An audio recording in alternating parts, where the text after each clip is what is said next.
Now we will continue with the thing. So we know that production rise leads to rise of national income, and which leads to economic growth.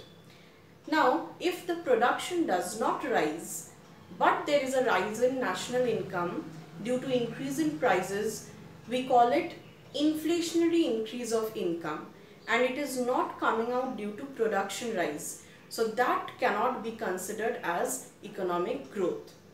So if there is no real production happening, we cannot consider the increase of income leading to economic growth. So only if production rise brings in more income to the economy, we call that economic growth.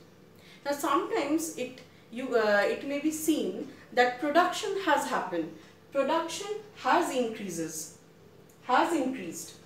but production has increased for self-consumption purposes. For example, farmers, they produce crops and they are producing not for sale but for self-consumption by their family members. So here production in the economy has increased, but the production rise is not available for sale and to earn income. It is available for self-consumption. Number one. Number two, sometimes it is seen that production increases, but just to generate an exchange or a barter system between the producers.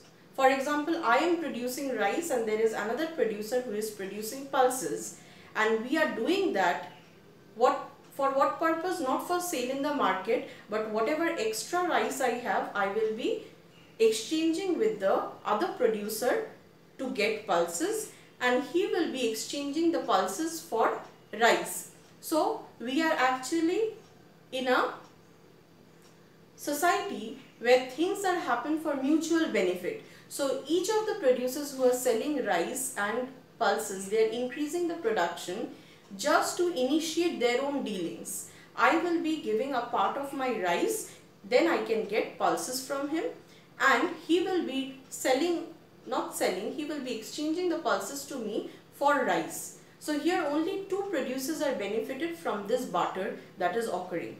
So the increase in production has not resulted in sale and earning of income. The increases in production happen just to facilitate the exchange between the two producers for their mutual benefit.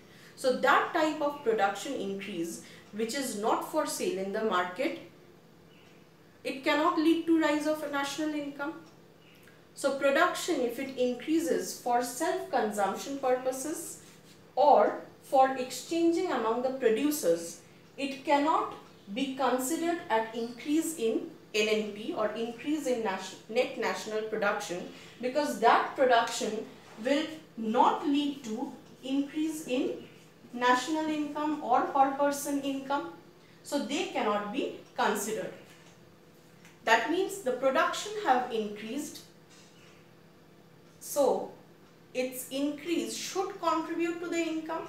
But if it is not brought for sale, if it is increased production is used for self-consumption or for barter system among the producer, then it might not affect the economy in any way by increasing its income or by increasing the per person income.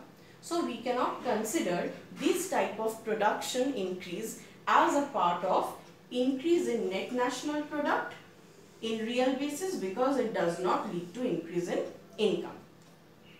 Now the next topic is, what are the causes that helps us to bring economic growth, or what are the sources that facilitates the increase in net national product or growth. So we use this term synonymously, that increase in net national production means increase in income and increase in growth. So we have to check that what are the sources or from where we can result in increase in production and result in increase of income and thereby achieve growth. So you all know that in order to facilitate production, the production is only possible if we employ all the factors of production. Now what are the factors of production? Land, labor, capital, technical progress, it's a new term introduced over here, and entrepreneurship. So these are the 5 important elements which are building blocks that is going to facilitate your production. And production is not possible without these 5 inputs or factors of production. So if these 5 elements are working in coordination with each other, then only production can be increased, real production can be increased. The production increases can result in income rise of the economy and we can achieve growth. So these major inputs or the sources of production, they are only the forces that helps the economy to increase production and experience an increasing level of income and achieve growth. Now, first element is labor. Land. Land's production, land is involved in production because there are agricultural lands, factory building lands. So production takes place at a suitable ground, which is land. But land supply is fixed. It is not stretchable. It is not elastic. It is inelastic. The supply of land is fixed to a certain point. So what we can do? We can increase the productivity by increasing the fertility of the land. We can increase the productivity by involving those land which were not under cultivation or not utilized under production purposes. So land can be put to production, but land supply is limited. Then how can we increase production out of land?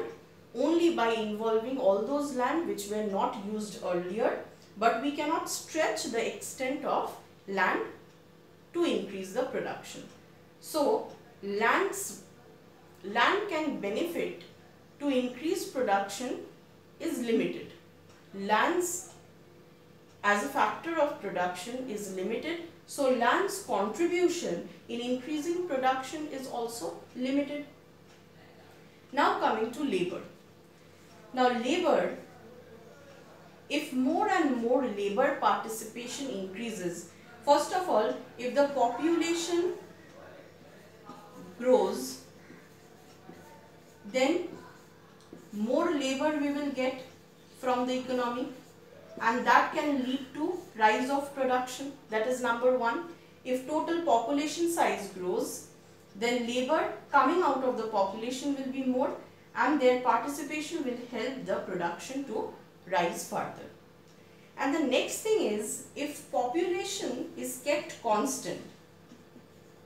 Now you all know that population increase is creating a continuous pressure in every economy, because ever increasing demand for food, ever increasing demand for health facilities, education. So it is a pressurizing the economy, and that is why there is steps taken to reduce the population or population control of economy. So for example, if the population is constant, means the population is not growing at that increasing rate. So population is kept constant. Then can the labor supply increase? The number of laborers will not increase, but those who were unemployed, those who were not having work, if their participation rate increases, then also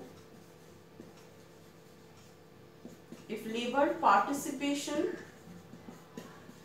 increases, then also production can be increased. So these are 2 ways in which production can be increased with the help of labor. Number 1, if total production goes up, population is increasing, and that will supply more labor, new laborers into the workforce, and that will result in increase of production. But if population is a problem, so it is not advisable to have a ever increasing population, because that creates a pressure on the economy. So if the population is constant, for example, there are steps taken to check the population, then how can labor supply be increased? The labor supply can be increased by, if the laborers enroll themselves in any kind of working unit, if they want to transform their status from unemployed to employed. So if labor participation rate increases, then also production can be increased. Number 3, capital. Capital means machineries and money. If proper banking facilities are there, then the producer will get money that facilitates production. And if capital or machineries are available, more advanced machine is used, then also it can lead to rise in production. Then entrepreneurship. Now in many countries you will see they have proper land, labor and capital machineries. So they have all the grounds in which production can be improved, but still there is lack of production because there is no entrepreneur to come up and arrange all the factors to and bind them in a production unit, because entrepreneurs are risk takers. If nobody is interested to take the risk of production, then nobody will be there to engage land, labor and capital, and they cannot work on their own. They need a proper organization to work, and the purpose of the organization, the aim of the organization, the product line, everything is selected by the entrepreneur. So if there is less of entrepreneurship skills in any economy, then even if they have proper land, labor and capital, they cannot be harnessed to get the ultimate benefit of production out of it. And the last which I am going to deal is technical progress. Now what is the meaning of technical progress? It comes in two forms, embodied and disembodied.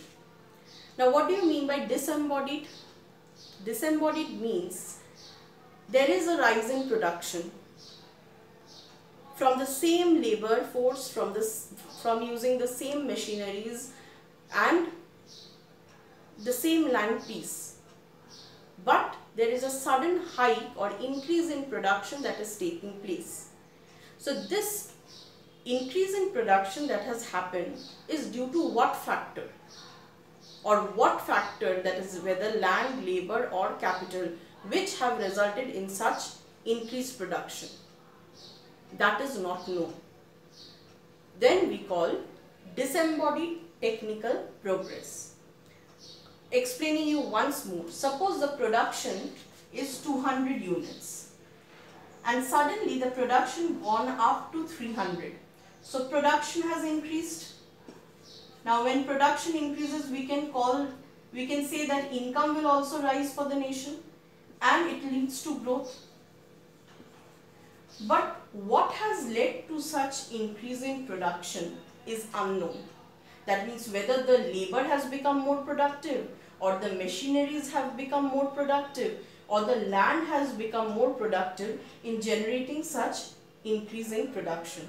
So when it is not known, that means each factors have the same credibility in increasing or in contributing to increase in production. We call it disembodied technical progress. But if suppose the entrepreneur has installed a new machinery, by dumping the old machinery, he is using the new machinery with the labor and capital that he had already employed. So he can see that increase in production has occurred. Now this increase in production can be said is due to the change of machinery, shifting or advancement to a new machinery. So we can say that this progress in production have occurred due to capital. So that is the time we call embodied technical progress, when we can address whose contribution has made such increase in production that is visible.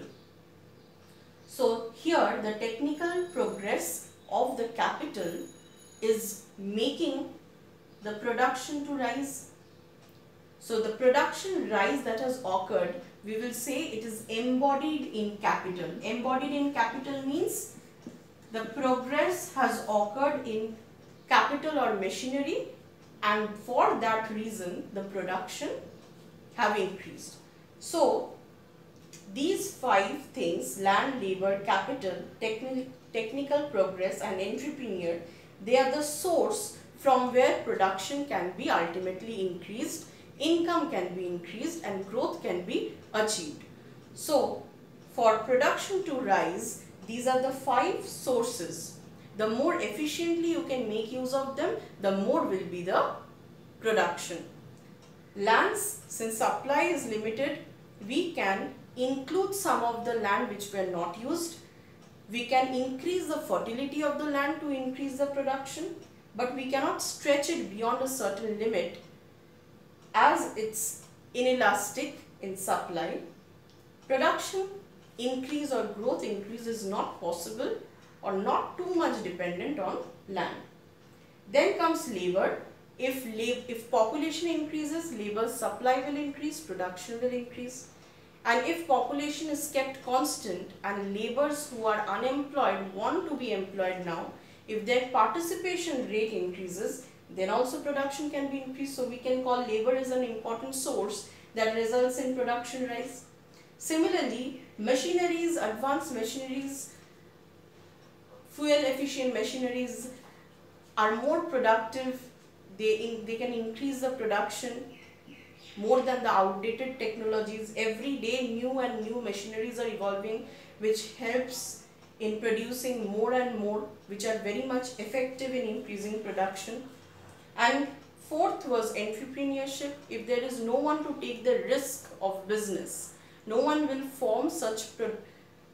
have such production ideas, then even if the economy is having all the other factors needed in production, but they are not organized to suit a certain purpose, then production cannot be increased. And the last, which I discussed, is technical progress. It means some sort of progress that has suddenly increased the rate of production. If you can figure out whose contribution has particularly led to the increase in production, we call it embodied. And if you cannot figure out whether the labor or capital or machinery whose contribution have suddenly increased the production, we call it disembodied technical progress.